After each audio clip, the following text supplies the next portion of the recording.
బాధ్యతలు చేపట్టిన ICDS CDPO Suchitra సోమవారం తెలుగుదేశం పార్టీ నాయకులు అనగాని శివప్రసాద్ ను మర్యాదపూర్వకంగా కలిశారు.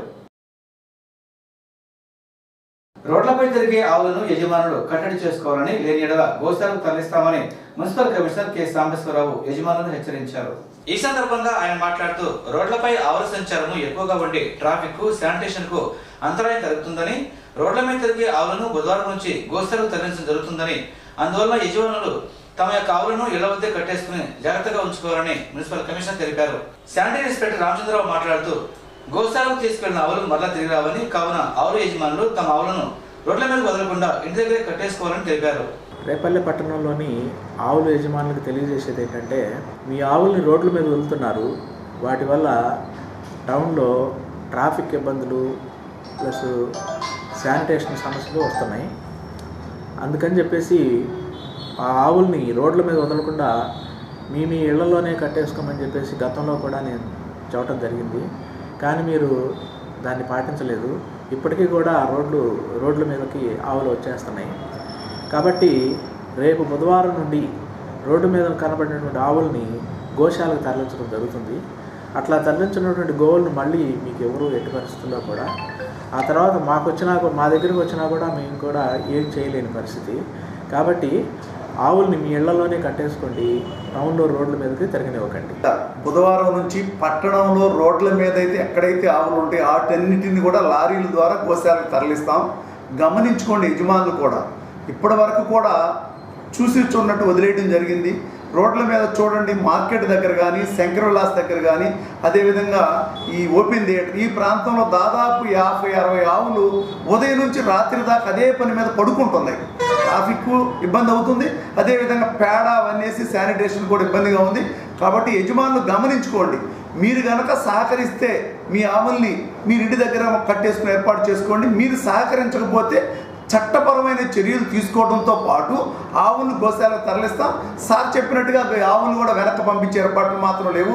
యజమానులు దయచేసి సహకరించమని ఈ సందర్భంగా తెలియజేస్తాం. బాపట్ల జిల్లాలో ఉన్న సముద్ర తీర ప్రాంతాల్లో యాత్రికుల రక్షణ కొరకు పటిష్టమైన భద్రతా చర్యలు చేపట్టినట్లు జిల్లా ఎస్పీ తుషార్ జోడి తెలిపారు. చీరాల, వాడరేవు, రామపురం బీచ్లలో పటిష్టమైన పోలీసు నిఘా ఏర్పాటు చేయడంతో పాటు సముద్ర తీరం వెంబడి అనుకోని ప్రమాదాలకు గురైతే యాత్రికులను కాపాడేందుకు గజ ఈతగాళ్లను నియమించినట్లు చెప్పారు. అక్టోబర్ 6వ తేదీన ఆదివారం సాయంత్రం సుమారు 4 గంటల సమయంలో పల్నాడు జిల్లా నర్సరావుపేట పట్టణానికి చెందిన 4 వ్యక్తులు చీరాల, వాడరేవుకు బీచ్ లో ఆహ్లాదకరంగా గడుపుతూ ఉండగా ఒకసారిగా వచ్చిన రాకాశాల తాగిడికి 44 సంవత్సరాల వయసు కలిగిన షేక్ బాషా సముద్రంలోకి కొట్టుకుపోవడంతో అక్కడే విధుల్లో ఉన్న పోలీస్ సిబ్బంది గజెత్తగాళ్లు ఎస్ శ్రీనివాసరావు మరియు సున్నపు గోపీలు తమ ప్రాణాలు సైతం లెక్క చేయకుండా సముద్రంలోకి వెళ్లి యాత్రికుడి ప్రాణాలు రక్షించి ఒడ్డుకు తీసుకొచ్చారని చెప్పారు. పోలీస్ సిబ్బంది గజెత్తగాళ్లు స్పందించిన తీరు పట్ల యాత్రికులు హర్షం వ్యక్తం చేశారు. అతని బంధువులు పోలీసులకు కృతజ్ఞతలు తెలిపారు. ఈ మేరకు జిల్లా ఎస్పీ విధి నిర్వహణలో సముద్ర జలాల్లో కొట్టుకుపోతున్న వ్యక్తి ప్రాణాలను కాపాడిన పోలీస్ సిబ్బందిని అభినందించారు. దేవీ శరణవరాత్రుల్లో భాగంగా శ్రీ వాసవి కన్యకా పరమేశ్వరి అమ్మవారు వైష్ణోదేవి అమ్మవారిగా దర్శనమిచ్చారని అర్చకులు దివి రంగనాచార్య తెలిపారు. ఈరోజు అమ్మవారి యొక్క అలంకారం వైష్ణవీదేవి.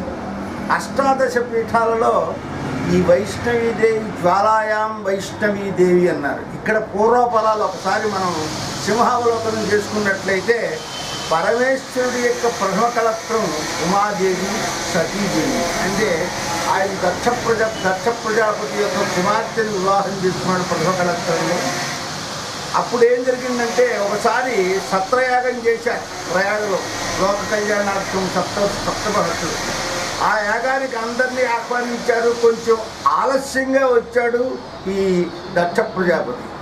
ఆయనకి అందరూ గౌరవించినా తన అల్లుడైనటువంటి పరమేశ్వరుడు ఏమీ గౌరవించకుండా ఉండటం వల్ల ఆయన మీద కినుకుని ఈయన ఏం చేశాడంటే దక్ష ప్రజాపతి ఏ విధంగానైనా శివుణ్ణి అపహాస్యం చేయాలని, ఆయనకి ఆదరణ లేకుండా చేయాలని చెప్పి ఈయన ఒక యజ్ఞాన్ని తలపెట్టాడు.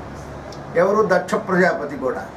అది ఆ యజ్ఞం చేసినప్పుడు అందరినీ పిలిచాడు, కానీ కుమార్తెని అల్లుని మాత్రం పిలల.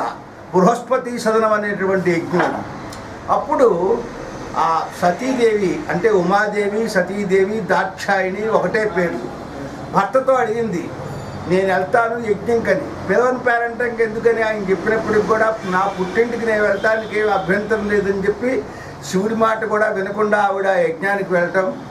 అక్కడ దక్ష ప్రజాపతి ఆవిడ్ని దూషించి, భర్తను దూషించి పిలవకుండా ఎందుకు వచ్చానంటాం. అప్పుడు ఆ సందర్భంలో ఉమాదేవి ఏం చేస్తుందంటే యోగాగ్నితో తను దగ్ధమైపోయింది. అప్పుడు ఈ విషయం ఆకాశవాణి అశరీరవాణి వల్ల పరమేశ్వరుడు తెలియటం, ఆయన భద్రకాళిని వీరభద్రుడిని పంపించడం, వాళ్ళు వెళ్ళి యజ్ఞాన్ని భంగం చేసి దక్షుణ్ణి సంహరించారు కూడా. అటువంటి సమయంలో బ్రహ్మ విష్ణు మహేశ్వరులు వెళ్ళి సముదాయించట యజ్ఞం అనివార్య కారణాల వల్ల ఆగిపోకూడదంటే మళ్ళీ దక్షుణ్ణి బతికించారు మేకతలకాయ పెట్టి.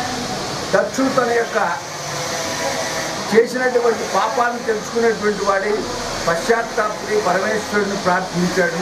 కానీ తర్వాత పరమేశ్వరుడు ఆవిడ భార్య అయినటువంటి ఉమాదేవి లేకపోవడంతో అక్కడికి వచ్చి ఆ చిక్కలా శరీరాన్ని తగలబడిపోయిన శరీరం మీద చేసుకుని యావత్ లోకాలు ఉన్మత్తులై తిరిగాడు. ఆ తిరిగినప్పుడు అలా తిరగటం వల్ల అన్ని లోకాలకి క్షేమంగా వెళ్ళి విష్ణుమూర్తి ధనుర్బాణాలు ధరించి వెంబడే వెళ్ళి ఆ యొక్క చిక్కలా శరీరాన్ని 18 ఖండాలుగా ఖండించాడు. ఆ 18 ఖండాలు అనేక చోట్ల పడ్డాయి. దాన్నే అష్టాదశ పీఠాలు అంటారు. ఆ పీఠంలో కూడా ఈరోజు యొక్క అలంకారం జ్వాలాయాం వైష్ణవీదేవి. అది ఎక్కడ పడిందంటే ఒక ఖండం అమ్మవారి యొక్క జిహ్వ